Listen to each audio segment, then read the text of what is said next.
But thank you so much for being here on the second day of the NCRN meeting. It's really wonderful to see everyone.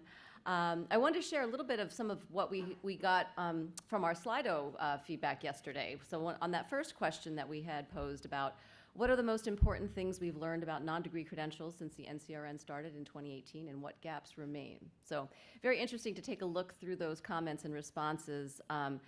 There was one that says we need to build more relationships with third-party vendors, third-party certification vendors. We need to think about communicating value to employers, how to explain to young people and educators. So a lot of, how do we get this information out in the world?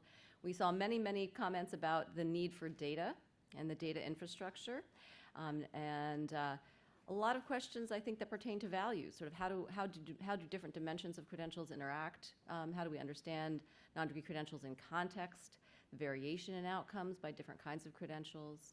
Someone said all credentials are not created equal.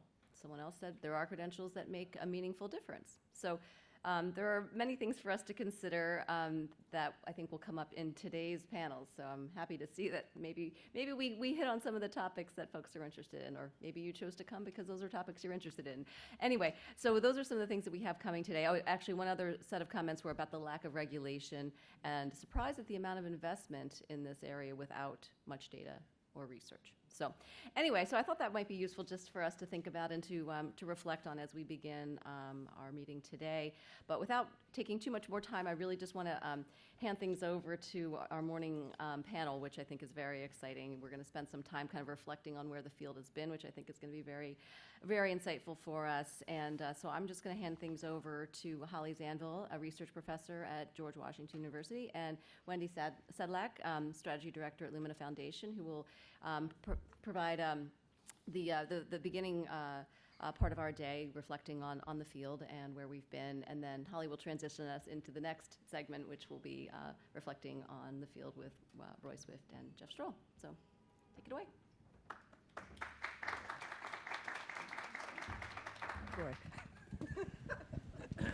We're so glad you came back this morning and many years and what we think we might be seeing going forward. So what we're going to do is try to think out loud, reflecting on where the credentials have been, and we're going to be three voices at the table, two humans and a bot. And each, for the past, the present, and the future, we're going to provide some remarks, and then our bot is going to provide some remarks, and we're hoping that it works because our bot has a voice today. Our bot is named Signal. Wendy actually asked about what it wants to be called. I was thinking it might be like Rover or some dog name, but it said it wanted to be called Signal, so we're calling our bot Signal. So we're going to turn over the proverbial, and I think we have a 25-minute hourglass, and we're going to start with round one. So when I think about then, and I'm sorry I'm using my notes, because some of you know if I don't use notes, I'm going to go down side roads, and that is not a good thing. So when I think about then, I'm back at Lumina Foundation, where I was for 15 years. And one of our important jobs, frankly, was to scan the landscape, like continuously. And so we were always reading and meeting with people and learning from all of you and many others about what was developing, because that informed our investment. And a lot of you, we invested in, and thank goodness we did, because you made so much progress in a lot of this work that we're talking about today. So my view of non-degree credentials then, frankly, was to question them. What were they? What are they? Compare them to degrees, because that was so important to Lumina's goal then, degrees and other meaningful credentials.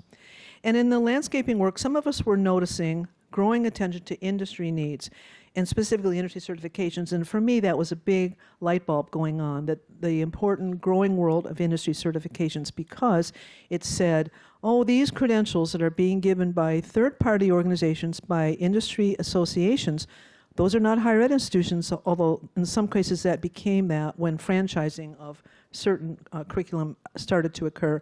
But that really sent a signal that a lot of the new credentialing that was happening and that was really important was not going to come just from higher education. So for me, that was a really important reflection in those years, as we were funding primarily higher ed institutions. So we knew the landscape was getting confusing. We also knew that there were many higher ed institutions that, frankly, they did not think that industry certifications or some other types of degree credentials were on their side of the talent development fence. So it's not like I would say the higher education community was that supportive of industry certifications. And I always want to say that word the way Jeff Stroll says it. Certifications. And then certificates, because he's always wanting to message the importance of the difference between them. So Jeff, that's a huge contribution. The way you talk is a huge contribution. So we were also sorting through the who, because we were wanting to make investments in the people that were doing the work. And so we were looking at who's most active in this space, who are the harbingers of innovation, and we were looking particularly to community college at the time because we were learning through a research project that we actually conducted in-house that was very unusual for Lumina then to conduct our own research, but we were doing our own research on industry certifications and what were community colleges doing in order to embed them in, if they were, in their different programs. And we learned a lot from that, in fact, that they were beginning to do that and what the implications of that was. So the fields this was happening in were, as I recall, IT, manufacturing, automotive, and healthcare primarily. Not all the fields, not all the things that community colleges do, but that was important that there were some fields that were, I think, harbingers in the coal mines. I shouldn't use that term. Not a nice term, I don't think. But to be honest, we were also hearing that if students earned the certification, some of the employers were not caring all that much about completing the degree, or they were saying students could complete the degree later. They just wanted the students who had the skills that they needed, get them started in their plants, and then they could finish the degree at some point later. So this was a relatively new recognition at the time about non-degrees and who was going to provide them in the future. And so that was in the back of my mind in the past. And so my reflection, actually, Wendy will know I have a hard time picking one, so I have two. One was the changing landscape was super confusing. We were using different words for roughly what seemed like the same thing and not doing very well at translating their meaning among us. And second, it was not going to be enough to earn a degree in some industry sectors anyway. There was going to be growing power in multiples in credentialing, or combos as I call them, and that we'd better learn more about this and let students know. So that's my reflection of what I remember from the past when non-degrees were really starting. So Wendy, you go. Thanks, Holly. Yeah, and we didn't actually specify our sort of past, present, future. So Holly's been, has a deeper past than myself. So I think the word that comes to mind for me when I think about non-degree credentials and kind of where we've been is centrality. And so while Holly was sitting in the Lumina offices, I was out in the field, like a lot of you. And I was working on a set of TACT grants, a consortium-wide grant in Wisconsin.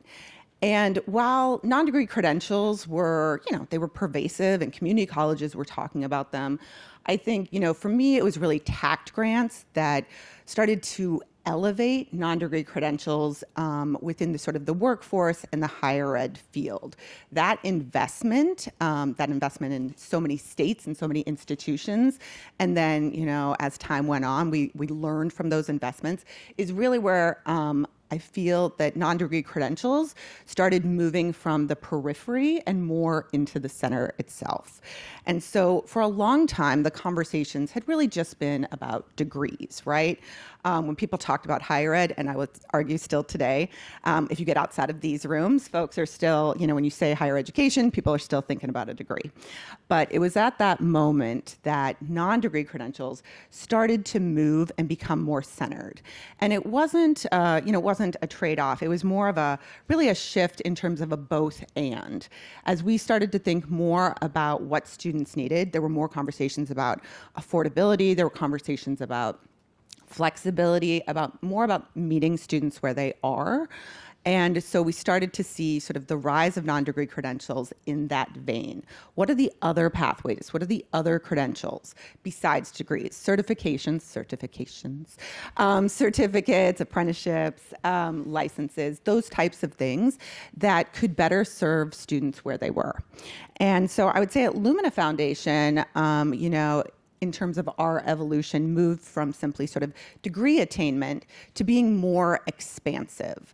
As we began to think about it and counting, beyond degrees, what are the certificates, what are the certifications that folks could use to set them on a pathway to prosperity. So this was a major move from the margins to the center. And now we're going to see if the technology works, and we're going to turn it to our bot, Signal. And When I look across the history of non-degree credentials, the most striking pattern is how long they were hiding in plain sight. For decades, non-degree credentials, certificates, industry certifications, licenses, have been deeply embedded in how people build skills and access work. But they were often treated as peripheral to real post-secondary education. They lived in continuing education units, workforce programs, and employer training systems, fragmented, undercounted, and undervalued. What stands out most is not just their growth, but their repositioning. But underneath all of this, one constant remains. Non-degree credentials have always been closely tied to the labor market. That's been both their strength and their biggest challenge, because it makes them highly responsive, but also highly variable in quality and signal. So if I had to sum it up, the history of non-degree credentials isn't just about growth. It's about a shift from fragmentation to visibility, and now toward accountability. So that's what Signal had to say, and Signal, looks at lots of patterns. I don't love Signal's voice. I asked if we could have Oprah, or the guy from Dateline who has such an amazing voice. But this is what we got. So just an aside. So let's look at the now. So Wendy, you go first for now. yeah, sure thing. And as you saw, that was the slippage we were concerned about with Holly as she started to come down the voices of narratives and roads, the iteration Apologies. on the voice alone. So it won't come as anybody's surprise what I'm going to say next. And if you follow Lumina at all, you will see we have a very strong focus on value. And you heard a lot about that. Michelle mentioned that this morning in her brief framing remarks. We started talking about that yesterday as well. And so, we started on moving from the margins to the center, and now we are thinking more about what is the value of those credentials. People have said they're not all valued the same. They're not all worth the same thing. And so the question is no longer sort of how many credentials or even how many people earn those credentials.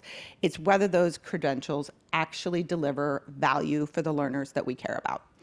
And so, as you know, that's embedded at Lumina in terms of our goal for 2040 and really thinking about credentials of value that Roy so aptly pointed out yesterday. We don't even have a great definition around, right?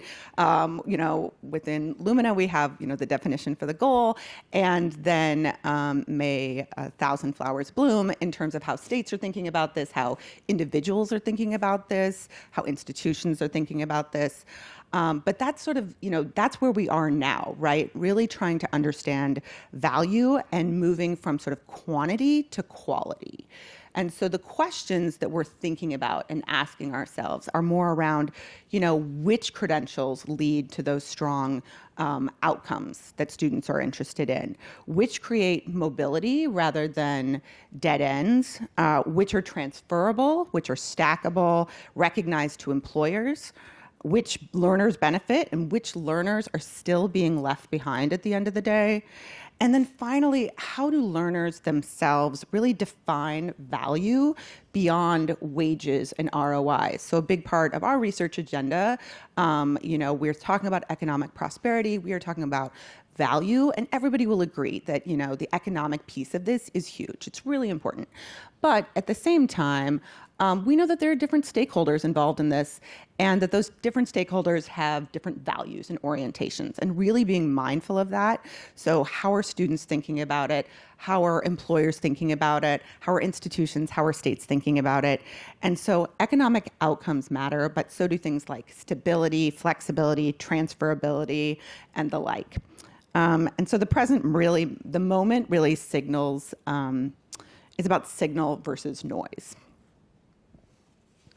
So for me, top of mind for now is whether or how much the concept of combos is really going to be diminishing in light of the realities of the time and the cost it takes to complete a degree, let alone to add a combo to it to increase its value, to just plain going with a short-term credential and dispensing with degrees. This would not work, of course, in the licensed professions, and a lot of us don't stop to provide the nuance when all these issues come up in different groups. But it doesn't work in licensed professions where the first credential typically must be the degree, as it is for nursing, teacher education, social work, the various licensed professions, et cetera. But it could, and maybe it is already happening. I think it is in a number of other fields. And certainly it's a question for students and for parents. And this is adding to greater fragmentation in the landscape.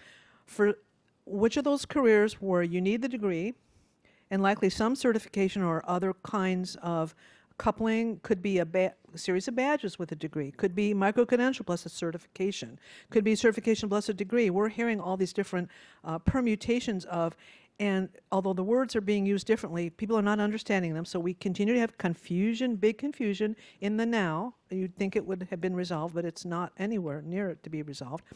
And so here we are with all this fragmentation. So in some careers, you definitely need the degree, and ideally some certifications or licenses, but for other careers, maybe not. And for students who don't know for sure what they want to do, that maybe not is really important, because these are life-changing decisions and time and money. So this is something that I think is characterizing the now, and we need to figure it out. So I think we're in the process now of separating the wheat from the chaff. What happens if we have a series of credentials that fit in one category versus the other category, which we do actually. What are we going to do? Are we going to start substituting apprenticeship models if we can build more apprenticeships? And even if we do apprenticeships, do they need to be degree apprenticeships? And yesterday the issue came up about higher ed doing more apprenticeships. And I'm thinking to myself, I know a lot of the apprenticeship intermediaries that don't care about degrees necessarily. Get the apprenticeship and they do what the employer wants. And that doesn't mean you have to embed the intermediary in the higher ed institution. So again, we have two camps, at least two camps on that issue. And there's no sign that that's going to resolve. So this is what I'm seeing in the now, and we're having to make a lot of hard decisions, life-changing decisions for students without understanding. We have no way to fully understand the implications of these decisions. So that's never a good thing when you have to make a big decision, but you don't really know how to make the big decision. I have to go down a side road, and my brother says when I don't know what to do, he said, do a spreadsheet. And he thinks a spreadsheet will solve all of our issues and lay out all the pros and cons, and I don't want to do a spreadsheet. So this is part of the problem, is I don't think we're going to know how to resolve these issues, and I don't know how well bots like Signal are going to help us, at least right now. So let's go to see what the Signal has to say. And we got a warning that we're 5 minutes. We only have 5 more minutes. Is that the field has entered a moment of tension in a productive way. Now, non-degree credentials are no longer trying to prove they matter. That question has largely been answered. The question now is, which ones actually deliver on their promise? 3 things rise to the top. A shift from access to outcomes. It's not just about creating more credentials. It's about whether they lead to real wage gains, career mobility, and learner-defined success. Work from a variety of organizations is pushing the field to define and measure value more clearly, not just for individuals, but for communities. A growing signal problem. There are more credentials than ever, but that abundance creates confusion. Learners and employers are asking, what does this actually mean? That's why you're seeing increased attention to transparency tools, skills-based hiring, and even ideas like a nutrition label for credentials. Increased policy and funding attention. Efforts like Workforce Pell are bringing non-degree credentials into the center of federal and state policy conversations. That's a big shift, but it also raises the stakes around quality assurance and accountability. If I step back, the pattern is this. The field has moved from expansion to scrutiny, and that's a sign of maturity, but also a signal that the next phase will require sharper definitions of quality, stronger data, and clearer alignment between education and work. So I'm going to suggest, in the interest of time, that Wendy and I do not talk about the future, because we're going to write a blog or a blog series. We already talked about this before, and what we were hoping to do is have some of you contact us if you want to provide comments or be interviewed for some of this. We think it would be good to put some more writing out there. So let us know. We had one more question we were going to ask the bot, but I don't think we should ask it. But we wanted to ask Signal, where will you be in 3 to 5 years? So we're going to put this in our blog. So if you want to know, then you're going to have to read our blog. So what we would like to do is hear from some of you. Tell us what your comments are about any of this, because we would like to get this on the record. Is that okay to? That's fine. Anybody want to offer your views about past, present, particularly.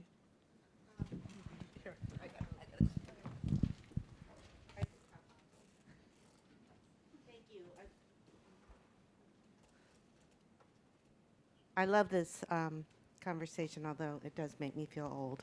Um, Question is, how do we avoid bifurcation? So now I'm working with a handful of large companies, all focused on skilled trades, and they want to elevate, same as we then, now, forever, need to elevate the value of training in skilled trades and the opportunity that provides.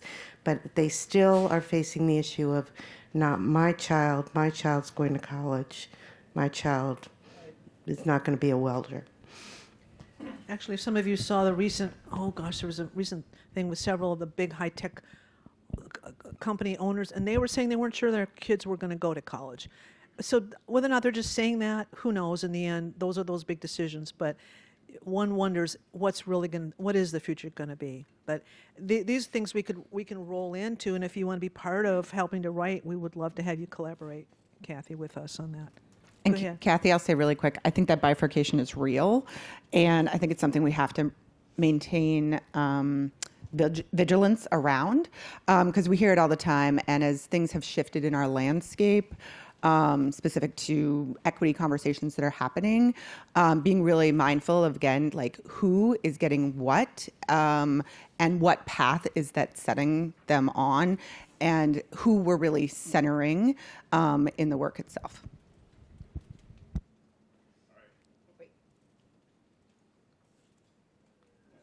And say who you are, so because with this post here, people don't even know who's talking. All right. Thank you for tackling this incredibly important issue for our nation, for every youth and every parent and the whole world, really. I'm Andrew Sachs. I got a global social learning network, Youth Trade Learning and Leadership instead of likes. Are we facing an opportunity now where kids have to do both? They have to learn the durable skills. The world is changing so fast. There's nothing you can train them on that will be around in 5 years from now that'll be meaningful. And is that the pathway we have to go down, where we have to introduce this extra layer of training and these more durable skills in addition, no matter what path they choose to take in life? I'm a both and on any test, if I don't know the answer, I'm always going to check all of the above, just because I just feel like that's the answer to so much. But we have a choice. Right. Yeah, I mean, I agree. I feel like durable skills, people have been talking about them for a really long time at this point. That's become more and more important in an AI world. AI is not going to solve for that. So humans need to solve for that. And so, yeah, I think it's not going to be just simply the skills and the competencies as part of sort of your, program, but also those durable skills that are going to actually help launch you into your career and the pathway ahead. Whatever that career is. That's right. Doesn't matter whether you're a plumber or finance, you're going to need those skills. That's what I think.